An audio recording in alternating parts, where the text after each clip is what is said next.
Birds of Prey and the Fabulous Emancipation of one Harley Quinn review.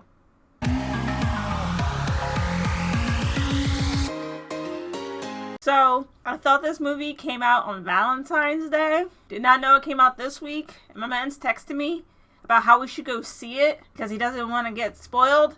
And I thought, this isn't really a movie I think has spoiler parts. So, if you're new to my channel, here's how I do reviews. I'm going to tell you the things I thought were good, the things I thought were bad, and then I'm going to wrap up my whole final thought on the process.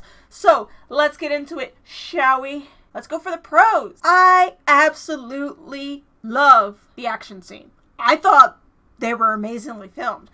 I watch a lot of action movies. I'm a diehard for the stupid stunts, crazy flips, fights, mixed martial arts, all the shebang. I love it. And a lot of times when you see with action movies, even superhero movies, the fight scenes, they can be choreographed well, but they're not necessarily filmed well. There's a lot of cut scenes in certain ones.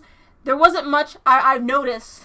Like, usually I don't notice because I'm trying to just enjoy the movie and not critique it with a fine-tooth comb, especially a movie like this. Like any superhero movie, I kind of go in expecting it to be exactly what it is. Why does this keep refocusing? Terrible camera. Anyway, but I thought they cut it well. There wasn't a bunch of jump cuts. It was very fluid. It looked like a real-life fight. So I love that. Pro number 2. I think it was very well acted. I loved everyone in this movie. I thought it did what Suicide Squad was trying to do, which is bring a bunch of these crazy ass villains together and camaraderie.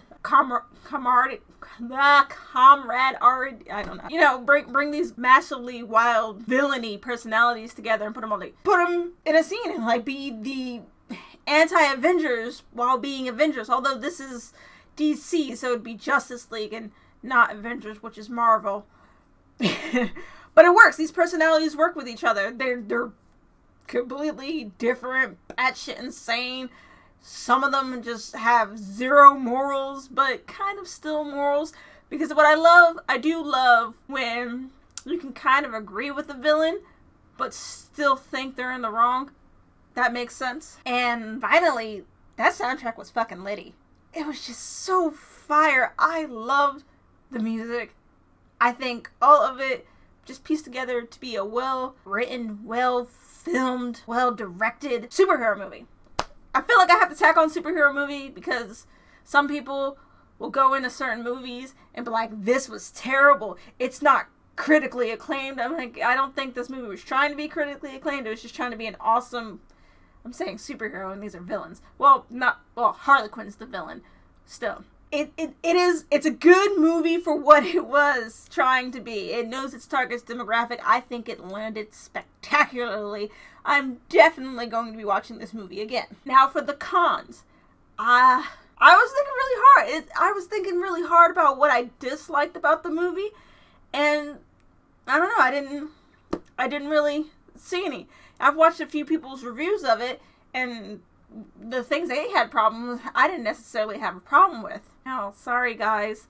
I'm sure there's something I could think of objectively, but it didn't bother me, so my bias doesn't really work here, because at the end of the day, these are all just opinions.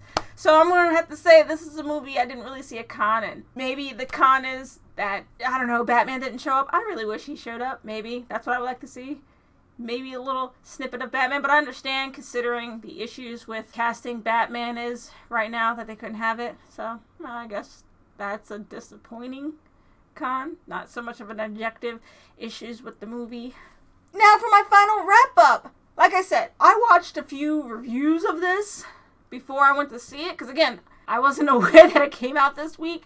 I watched Jeremy Jahns. I really love his reviews. I don't always agree with his reviews, but I watched it, and one of the things that he pointed out was, he was like, oh, it was over the top with the message. Now, I didn't see it that way, and neither did my man. Like, I was talking about it in the car on the way home, and he said he saw this. Did you see that? And he was like, no, I didn't see it that way. But I can understand how he did see it, because even in the comment section, oh, I hate when it's like extra feminist and so man-hating, and it wasn't in this movie. So I feel like that needs to be addressed. I feel like some people go into a woman-led movie thinking it's going to be straight up man-hating, and this wasn't it. I mean, the villain, he was in Jeremy John's review, he was going over how the villain was just extra misogynistic, and I do think that's kind of an issue whenever you have a male villain and female characters in movies. When you watch Cinema Sins, there's often, they have that constant sin. Oh, this bad guy is a terrible person. Like, trigger warning. This villain's a rapist. And it is true. And a lot of times when you have a male villain and a female in the same vicinity, he just does some raunchy shit. And I feel like that's excessive. And it was in this movie. And it was in, like, one scene. But I feel like he only went after this one woman because she kind of sounded like Harley Quinn. Like, when I watched that scene, that's how I felt. Like, he did this because she was laughing obnoxiously and she kind of sounded like Harley Quinn. So he just kind of took his frustration out on her, and he did it in such a sleazy way. But that happens in a lot of movies. You have a male villain and a female in the vicinity. I feel like it's a trope that's there, and it kind of needs to go away. But hey, what are you gonna do? It's just people's go-to for some reason. And then he pointed out the final fight scene was, it's the girls against the guys, but it wasn't filmed that way. It was, because I've seen movies where it was the girls against the guys and they're flat out, we're gonna kick these guys' ass, yeah, woman power. I don't think this movie did that. It just so happened it was a female team up, and then the villains happened to also be all dudes. But people attacking Harley Quinn weren't just guys. There were some ladies she pissed off quite often. They were going after her too. It just so happens at the end of the movie, it didn't seem to have any females in that little group, so it looked like it was boys versus girls. But the way it was filmed wasn't that.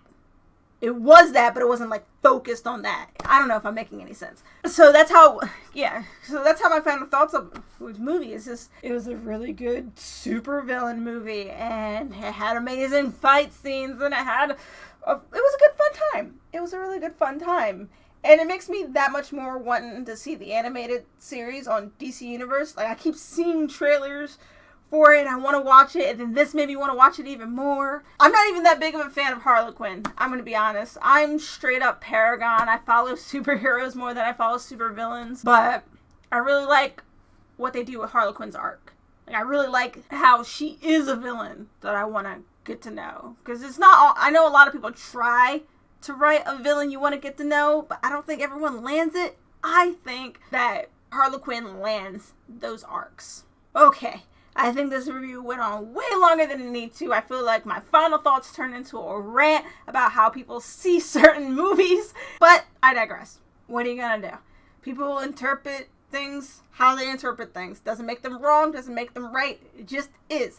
So my rating for this movie is, I definitely think it's worth seeing in theaters. Okay, that is all I have for today. Thank you for watching. If you like what you see here, you want to keep seeing more, feel free to subscribe. I make new videos every Wednesday.